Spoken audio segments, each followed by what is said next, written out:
Thank you, everyone, for tuning in. What is now episode number 5 of Where Medicine Meets Ministry. Dr. Cherie talks faith and facts. I am super excited about our guest today. I had the opportunity of meeting this beautiful woman probably maybe about 6-7 weeks ago, and I can tell you that her presence and there was an anointing, a spiritual awakening that just kind of envelops who she is. And there is a sweetness about her that just really attracted me to her. And her story is powerful, and it is perfectly aligned with the mission and purpose of this podcast of Where Medicine Meets Ministry. And I'm going to introduce you to her now. This woman has been a meditation teacher for 40 plus years, a healer since 2003, and she has created more than 150 products carrying divine frequencies, divine energy, and divine intelligence for healing, growth, and joy. Please help me in welcoming none other than Allura Adelson. Allura, thank you for joining me today. How are you doing?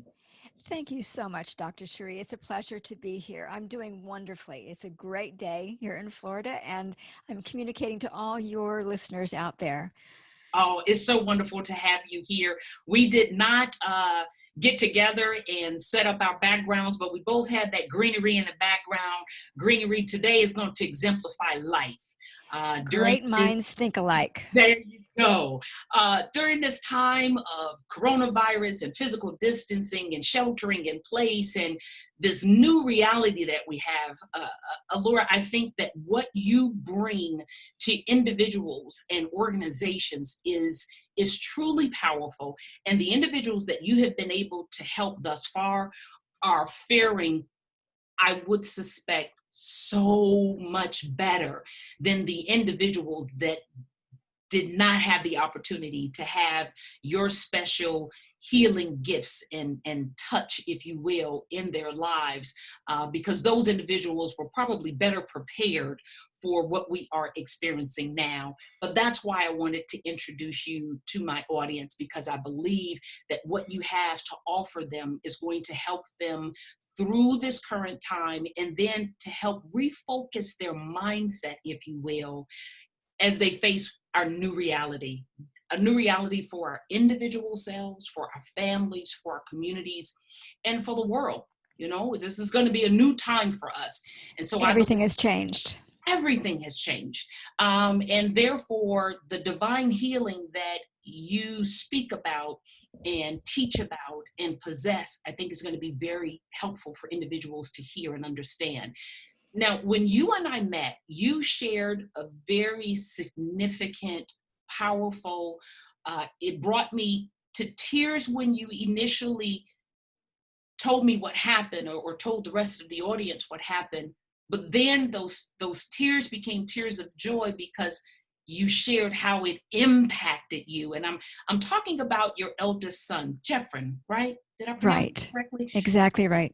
Tell my audience about Jeffrin. Tell me about what was going on in your life at that time. It is amazing how shifting and changing can take place and transformation can take place in our lives. You can be going along perfectly, wonderfully, and boom, a wrench is thrown in your works. Yeah. Jeffrin had had cancer when he was 13 and 14. We never considered it to be life-threatening in any way. It was a challenge, but we all made it through. And at that time, we were a family of 4, me and my husband and 2 sons, Jeffrin and Eli. Then 6 years later, just when we thought everything was all clear, we wouldn't have to worry about cancer again, boom, it happened. And he was diagnosed with cancer once again. This time, his original osteosarcoma, which was in his right leg just below his knee, had migrated to his lungs. The doctors told us it was inoperable. And they gave us such a horrible prognosis. It was mind-boggling. At 18, at that point, he was over 18 at that point, Jeffrin decided that he just wasn't going to opt for any of the potential therapies that they offered him at the hospital, because they told him there would be a 2% chance of extending his life by 2 to 6 months if he did that. He decided to opt for natural means. We supported him amazingly for all of that. Mm-hmm. My husband is also a healer. His healing gifts awakened the first time Jeffrin had cancer, and the second time mine awakened. See, that gives me chills. That gives me chills. It was something I was completely clueless about. Wow. I had to be told that I possessed these gifts, and I started using them for Jeffrin. The first thing to emerge was a healing gift in my fingers, actually one finger to start with, and it spread from there. And I was able to put my hand on Jeffrin's back, which is where most of his pain was from his lungs, and ease his pain. Then the gifts started expanding and expanding. And Jeffrin, he went through a number of things. In the expanding of my gifts, one of the very first projects I was given by the divine is a chance to bring frequencies to the planet that were new to the planet, that were especially needed at this time of enormous transition that the planet has been and is still going through. They took the form for me of healing tinctures, drops that you could take internally and that you could apply externally as well. Many of them were based on situations that we had in our family with our friends, and some were specifically geared toward Eli. There was one called life-threatening disease, which I think we have shifted the name to something more positive, like remedy for life-supporting disease. I don't even remember what we call it right now. Mm-hmm. But we had him take this along with a very strict regimen that we had created, that David, my ex-husband, and I, my then husband, and I created for Jeffrin. Mm-hmm. He followed everything to the letter for the first 6-8 weeks. Mm-hmm. We went back to his oncologist, who was monitoring him during this time, and had another x-ray done.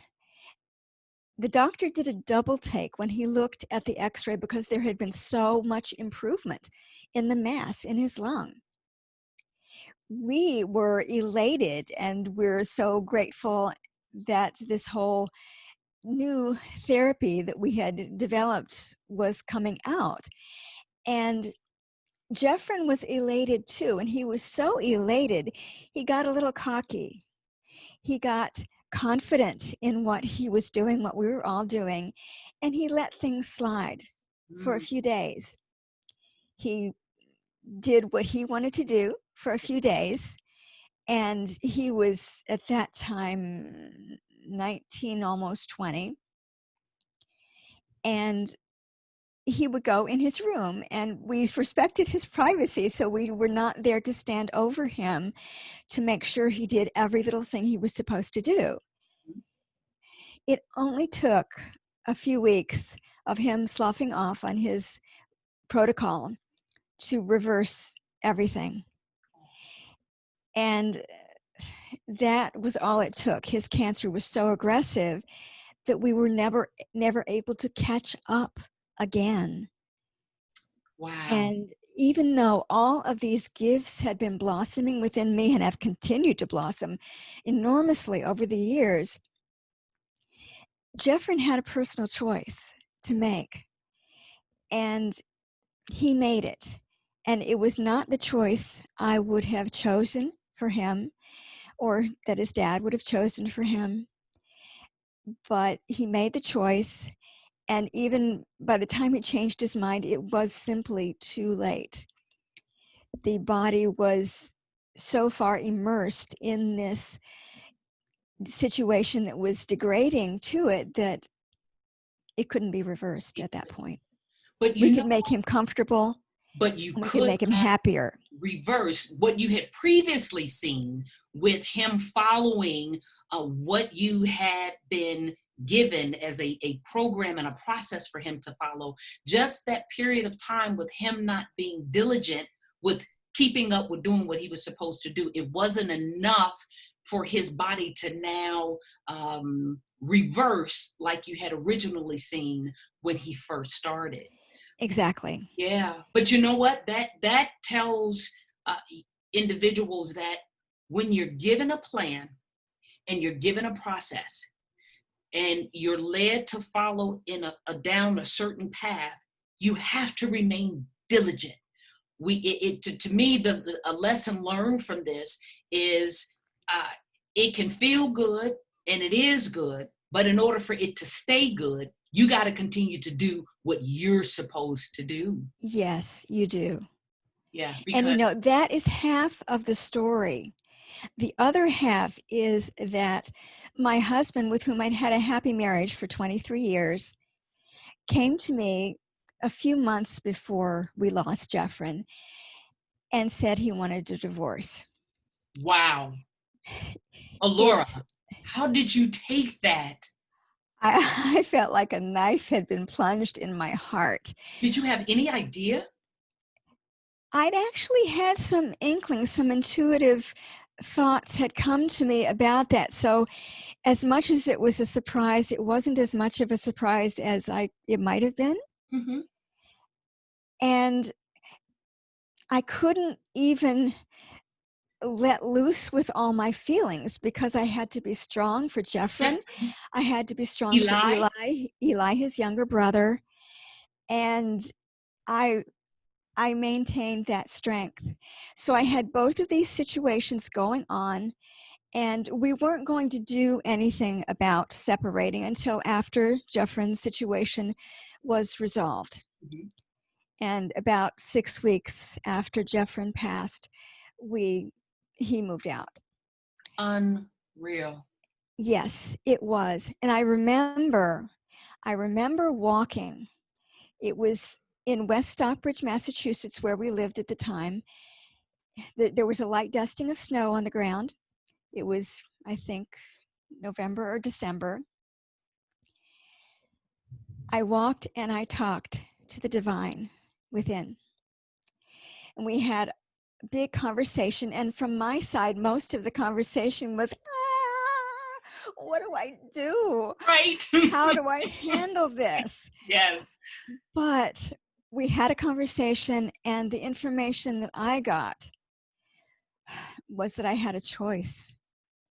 I Mm, could view this as the absolute worst thing that could ever happen to me, or I could view it as the opportunity of a lifetime, the opportunity to do things that might not have come up otherwise, and to gain my strength as an individual, because I was very dependent emotionally on my now ex-husband. correct. I decided to do that, and I did a lot of what we're doing today. We pivot, as in what we need to do in Correct. society today.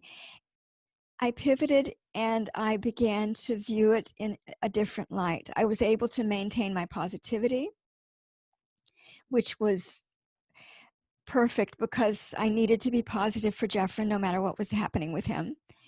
And I was able to get through it. Wow. Now I want to backtrack.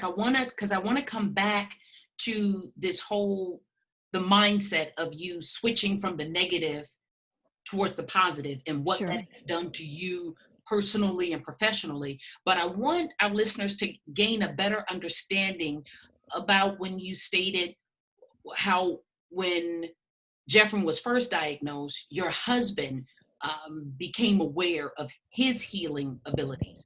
And then when the second diagnosis was made, when it had returned, now you experienced it. Can you describe to us how that happened? Did it, was there an inner voice? Was there a feeling that you felt? Was it a tingling? Was it an idea to just lay your hands on your son's back and to meditate or to pray. Tell me, kind of walk us through what does that look like?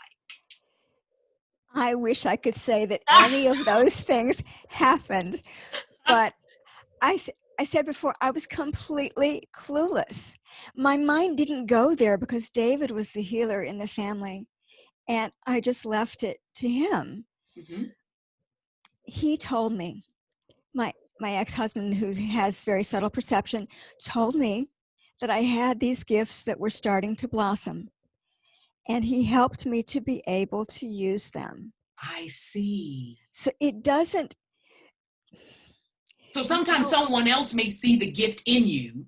exactly, I see. exactly. You don't have to have all of the perceptions yourself. You don't have to do everything all yourself. Mhm. There are so many people available you can call on to help you to see if you have gifts, to develop any gifts that you have. And that I was very fortunate in that regard, in that I had someone right there who could see it. Now, all of this was not a complete surprise because I had been meditating. I'd been a meditation teacher for, at that point, more than 35 years. It was not surprising that new gifts had been Had blossomed. developing during that time. But I didn't know it. I didn't see it, and there was so much else going on that I didn't look. You didn't look. I didn't Wow. look. And how did the developing of the tinctures and the leading to, put your hands and your fingers at certain places on his back, how did those things come about? Did you have an idea of, there should be something that we could put together to help this general category? And did it lead to research for certain things to put in there? Was it a meditation, and things were brought back to your remembrance of mid thistle or different things that you could add?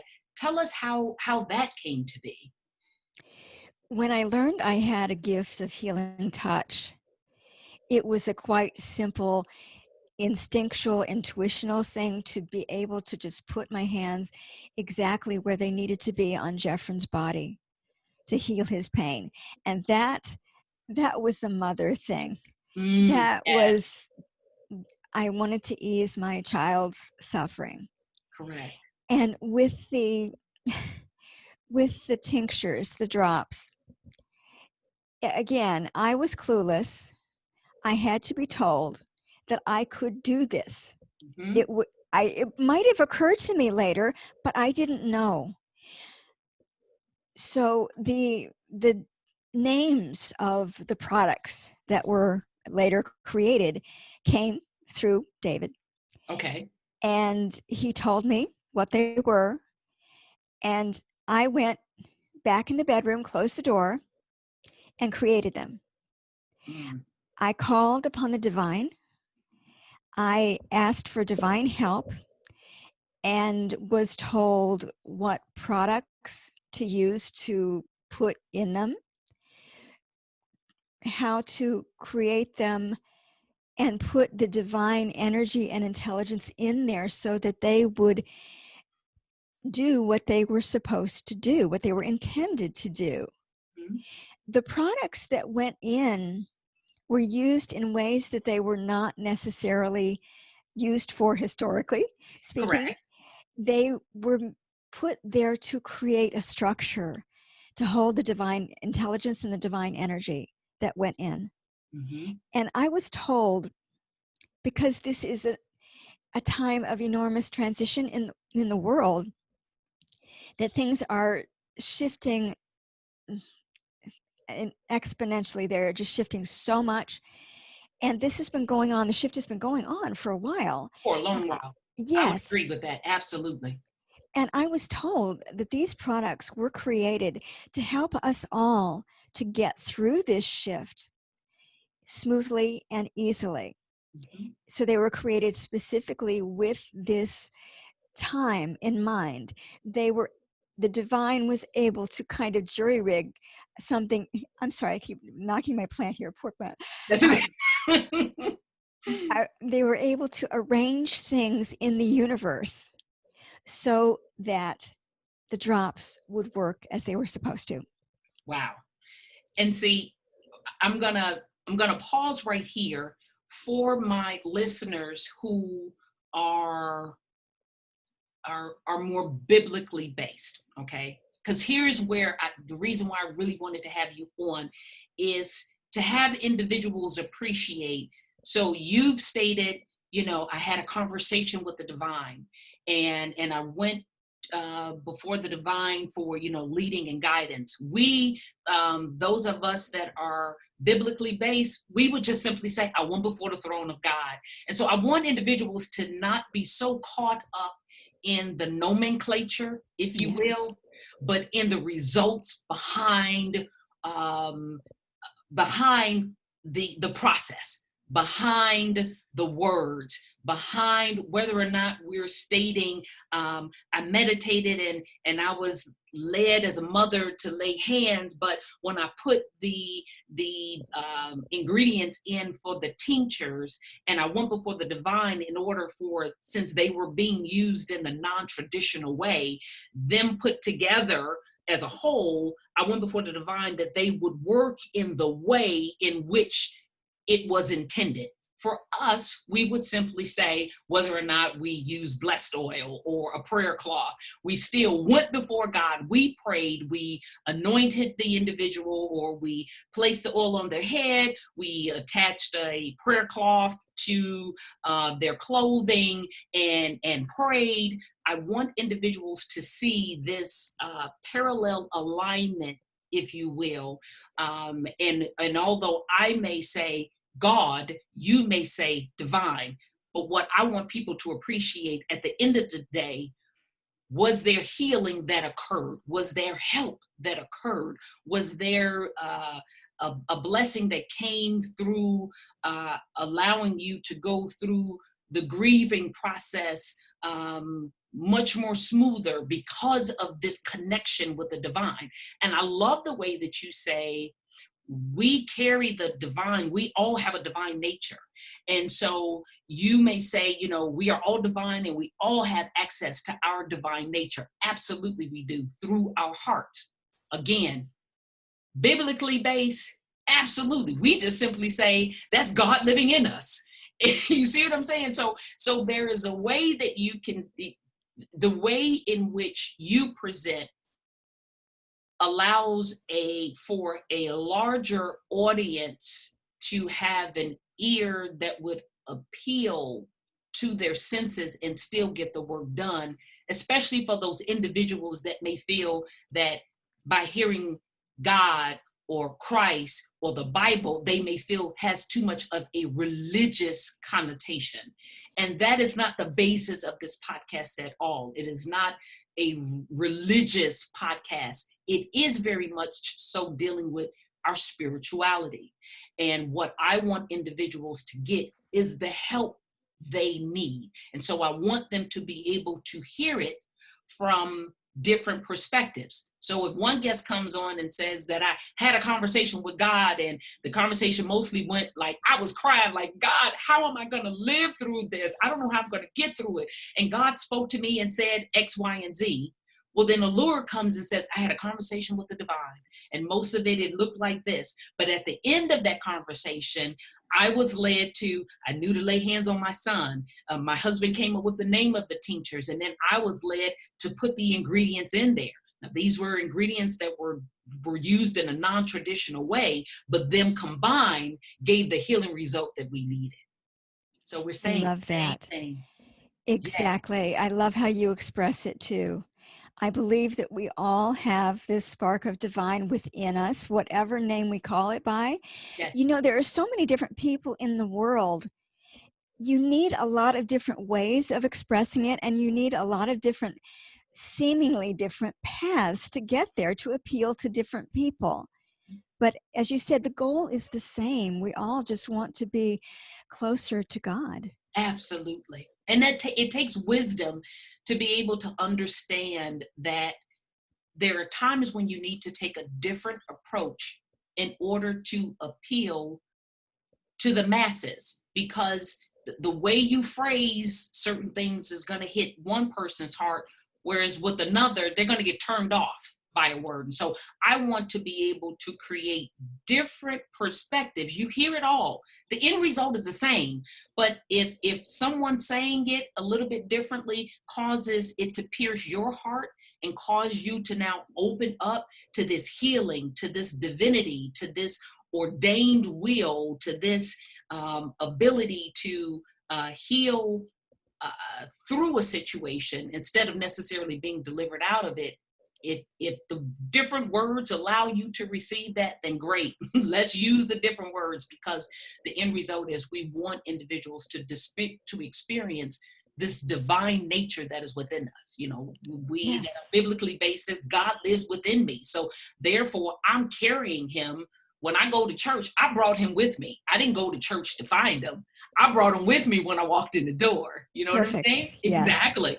So when you said that it was that there appeared to be a, well, I took it as a turning point for you when your husband said, okay, you know what, I want a divorce, I'm kind of done, and you went before the divine and, okay, whoa, how am I dealing with this?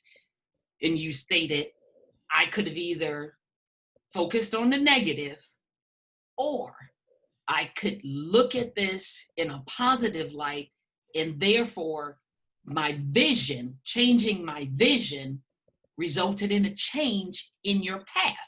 Because if you're looking towards the negative, negative is where if your mind and your thoughts go negative, that's where your actions are going to go too. But by changing your thought process into a positive one, that created something very different for you, didn't it?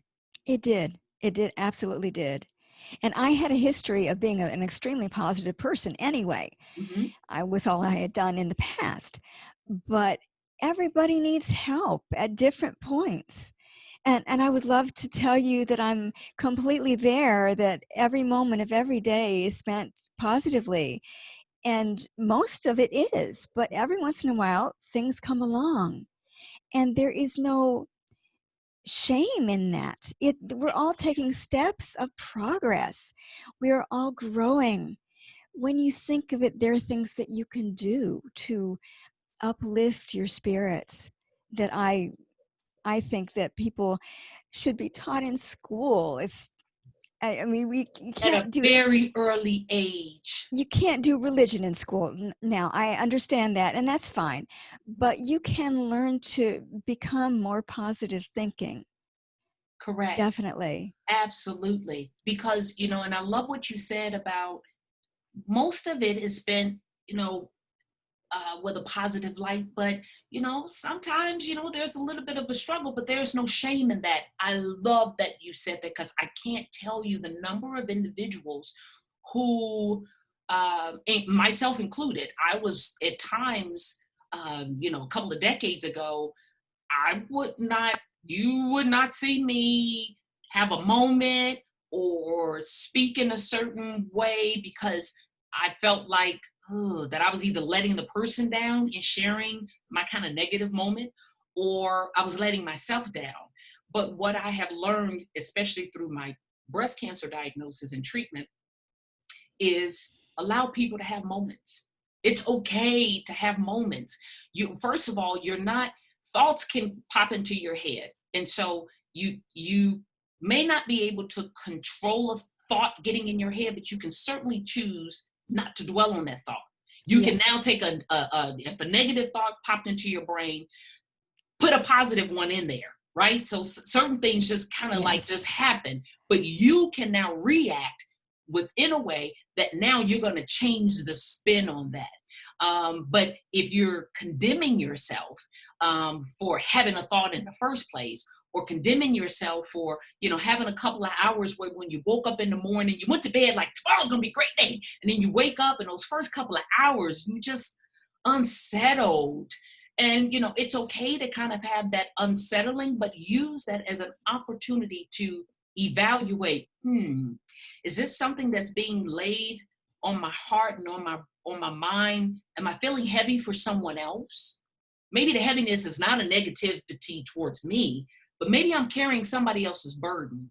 So maybe I just And need to be. in light and in tune with what's going on. Maybe I'm carrying this for somebody else. Have you ever experienced something like that? Oh, absolutely. And again, we put things differently.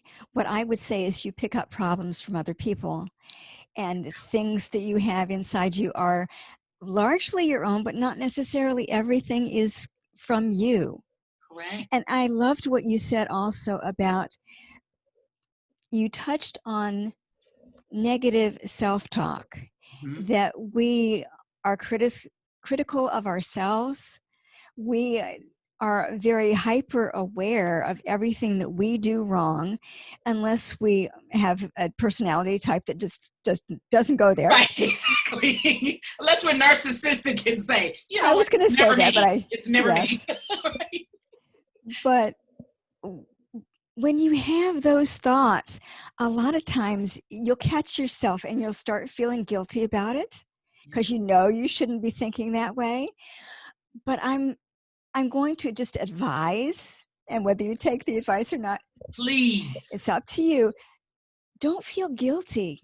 Just Right. say, okay, yes, I'm having the thought, but I'm really an absolutely amazing individual, and go on in the more positive way. Just kind of shift it around. And you mentioned introducing the opposite thought. And Hmm. that is a perfect way to do it. Even if it takes you a little while to talk yourself into it, you can be going through the uplifting process. And you'll be closer to God, in my opinion, if you are more positive. You allow more light in, you allow more of the divine in when you are open, and you are more open when you are positive. Correct. Absolutely. And in the and I will say this because I'm familiar with the Bible, but there is a scripture that says, whatsoever things are pure, whatsoever things are lovely, whatsoever things are of a good report, think on these things. So God even instructs us, don't be anxious for anything. And when your thoughts go in a negative way, think about the things that are pure. Think about the things that are of a good report. Think about the things that are lovely. And so, even if in a moment when I'm having a negative thought, if I just say, it's going to be all right, Sheree, girl, you got this. You had it the last time, you're going to have it this time.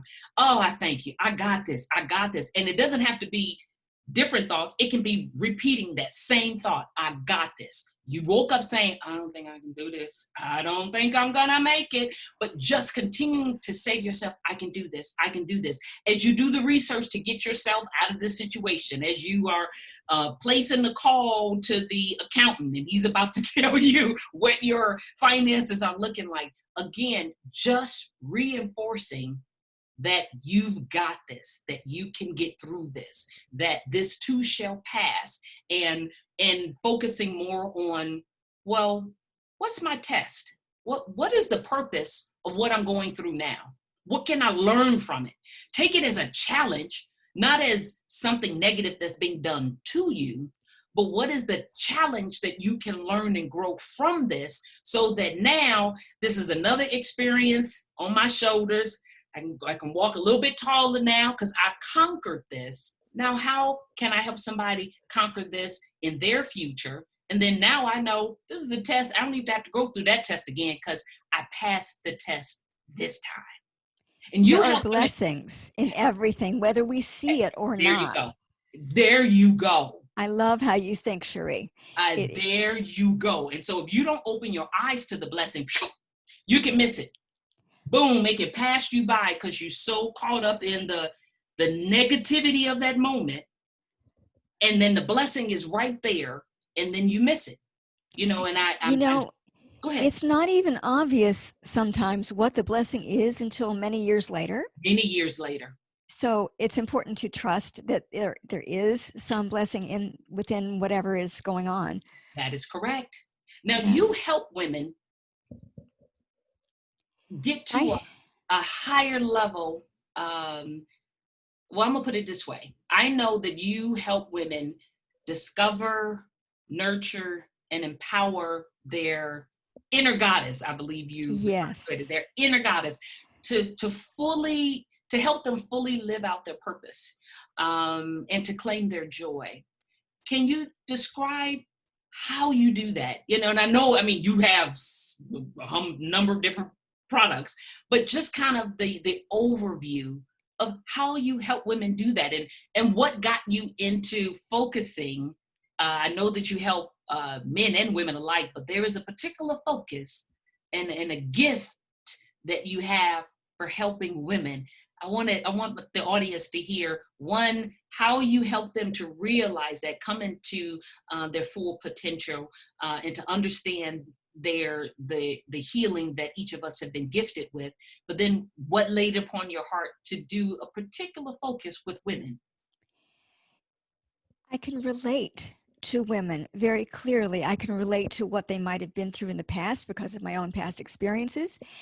And I can relate to what has happened to me as a result of Yes. all the spiritual evolution that I've undergone.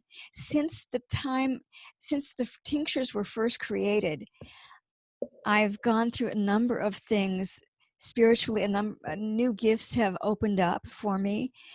I can use divine healing energies with particular intentions to do particular healings. And by the way, when we first started, I set in place a healing energy to heal your listeners from coronavirus, to help make that process more smooth and easy for them.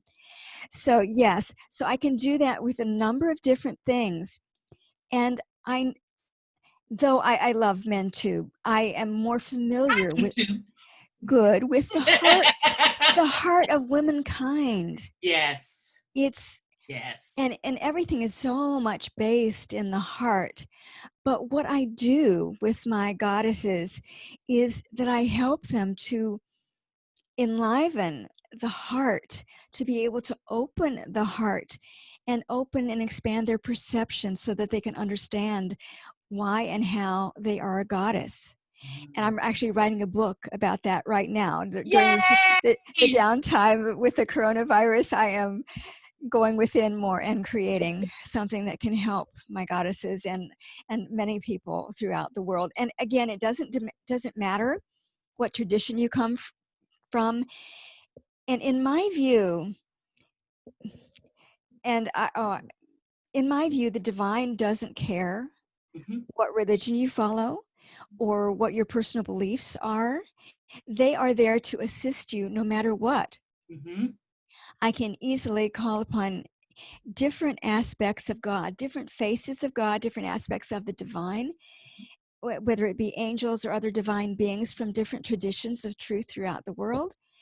And I will be receiving the blessings and benefits from that aspect of the divine, no See. matter what I do in Mhm. my life.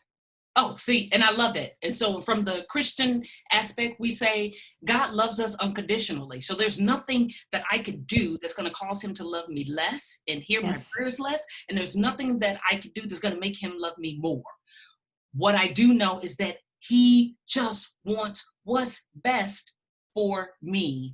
And a lot of Yes. times we get confused thinking that certain things are just going to fall down from heaven, or certain paths are going to be made for us. But there is a work that we need to do first.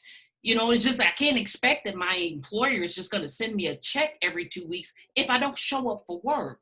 And so we say, Sometimes you can't rule it out. you can't rule it out, It's but sometimes the typically, blessings do just come. yes, they do. Yes, they But do. But the ones that you are counting on a regular basis, it's just like we can expect. And I'm second marriage right now, in second yes, marriage. So my first one was a failed marriage as well. But I know that in any relationship, a relationship won't really last unless the two people work at it. Just like my the benefit that I can receive um, naturally, so with the gifts of healing or the gifts of encouragement or empowering or what have you, that only comes as I build my relationship with my divine. I call him God. And so now the closer I am, so the more in tune your goddesses are with the divine nature, I'm sure they have a more richer experience right? Because it takes that developing. You're listening, you're following the tinctures work. If I were to take a tincture and I have, and this goes back to that thought, shifting from a negative to a positive. If I say it, this don't work.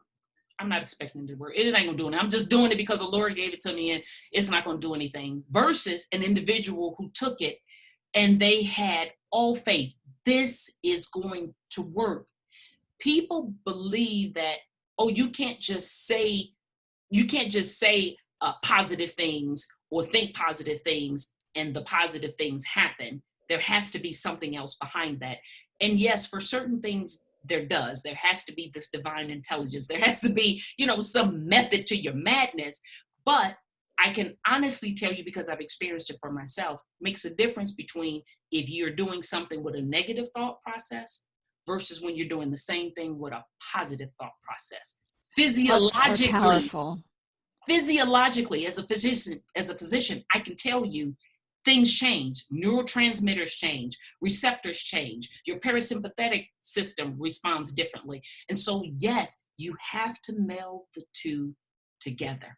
And I want all of my goddesses, Allura's goddesses, that is listening to this podcast today, you need to get in touch with Allura. This woman, I can't wait until you guys see this video. She is so beautiful. She has such a sweet countenance. I'm telling you, you could just sit with her and talk and chit chat all day, and you will find that certain aches and pains that you are experiencing, they go away. Don't dare grab her hand and give her a hug like I did when we first met. No problem whatsoever. I did want to give your listeners a gift too. Please. And that is, if they go to my website, divinehealingenergies.com, there is on the website a place where they can sign up for a free 30-minute, I call it a goddess assessment, but men can do it too, of course, to find out where you are on your path and see how we can help you. Oh my goodness, Allura, I am so excited. Guess what, guys? I will make sure, doubly sure, you're going to have all of her contact information. You're going to have the website, and you're going to have her Facebook handles, any social media handles. I'm going to make sure that that is listed with the episode, with the show notes, so that you'll be able to get in touch with her. I'm telling you guys, don't miss that free opportunity. You do not want to miss it, because it will indeed change your life. Guys, I thank you so much for listening. Allura has been absolutely fantastic. Allura, please tell the audience, how is Eli doing? How are you and Eli doing? Eli is doing fantastically well. It was a rough time when he lost his older brother. Sure. He was actually at this new media summit where we met. Mm-hmm. You remember him? Yes, I do. Yes. Yes. He's doing really, really well. The major thing that he's stuck in the United States. He's a world traveler, and he likes to be in a lot of different places, and he's currently stuck because of the current situation in California, but he's doing well. I talk to him very frequently. Wonderful. Well, Allura, hang on for a minute. I just want to let my guests know, thank you so much for tuning in to episode number 5 of Where Medicine Meets Ministry. Dr. Cherie Talks Faith and Facts. Can't wait to talk to you guys on our next episode.